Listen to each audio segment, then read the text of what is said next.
আপনি রাষ্ট্রনায়ক হিসাবে আমাদের জন্য কি করছেন? 9 মাস চলে গেল, মাননীয় প্রধানমন্ত্রী আমাদের বিষয়ে কোনো কথা বললেন না। আমরা কি দেশের জনগণ না? আমরা কি আপনাকে ভোট দেই নাই? আমরা কোনো ফ্যামিলি কার্ড চাই না, আমরা শুধু চাই আমাদের ব্যাংকে যে টাকাটা রাখছি আমাদের টাকাটা আমাদেরকে দিয়ে দাও। এয়ার কার্ড নিয়ে তারা কোনো পদক্ষেপ যদি না নেয়, ইনশাআল্লাহ আগামীতে আমরা বাংলাদেশ সচিবালয়ে মহাসমাবেশ পালন করব।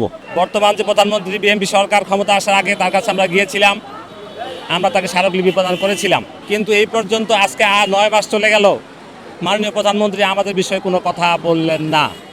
কেন? আমরা কি দেশের জনগণ না? আমরা কি আপনাকে ভোট দেই নাই? আমরা আপনাকে ভোট দিয়ে নির্বাচিত করেছি।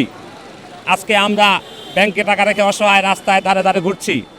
আপনি রাষ্ট্রনায়ক হিসাবে আমাদের জন্য কি করছেন? আপনি ব্যস্ত হয়ে গেছেন খাল খনন, ফ্যামিলি কার্ড, পাটচাটকৃত টাকা ফেরত এনে আপনি দিবেন হইলো এই যে যারা কৃষককে দিবেন, ভালো কথা দেন, সমস্যা নাই। কিন্তু আমরা 76 লক্ষ পরিবার যারা ব্যাংকে টাকা রেখে আজকে দাঁড়ে দাঁড়িয়ে ঘুরছি, আমাদের কষ্ট কি আপনার চোখে পড়ছে না? আমরা কি অপরাধ করেছি? আমরা তো ব্যাংকে টাকা রেখেছি, আমরা তো কোনো অনুদান চাচ্ছি না। আমরা কি কোনো অনুদান চাচ্ছি? আমরা ব্যাংকে টাকা রেখেছি। আপনি রাষ্ট্রনায়ক হিসাবে আমরা অনুরোধ করব আপনার কাছে যে আপনি আমাদের দিকে একটু তাকান। বাংলাদেশের ইতিহাসে কোনো রেজুলেশন ছিল না, কোনো কালো আইন ছিল না। What is haircut? এই বাংলাদেশের অতীতে কোনো হেয়ার কাট ছিল না, কোনো রেজুলেশন ছিল না। আমরা কোনো হেয়ার কাট, কোনো রেজুলেশন মানি না, মানি না, মানি না। আমরা অর্থ মন্ত্রণালয়ে আমরা গিয়েছিলাম, অর্থ সচিবের সাথে আমরা দেখা করেছিলাম। উনি আমাদেরকে বলেছিল 10 এপ্রিলের মধ্যে আমরা একটা সমাধান, শান্তিপূর্ণ সমাধান পাবো, বা আমাদের পক্ষে আমানতকারীদের স্বার্থ রক্ষার্থে একটা সংসদ আইন পাশ হতে যাচ্ছে।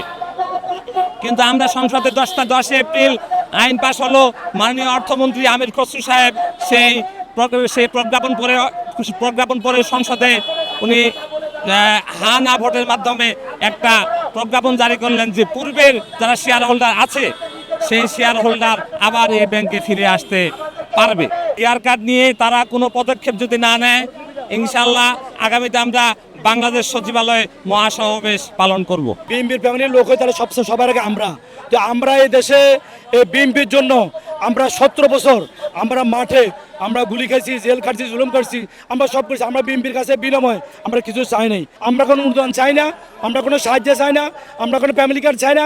আমরা শুধু চাই আমাদের ব্যাংকে যে টাকাটা রাখছি সে টাকাটা উনি আমাদেরকে অর্থমন্ত্রীকে বলে আমাদের টাকাটা আমাদেরকে দিয়ে দাও, এটাই আমরা চাই। খবরের কাগজ, নিখাদ, নির্ভীক, নিরপেক্ষ।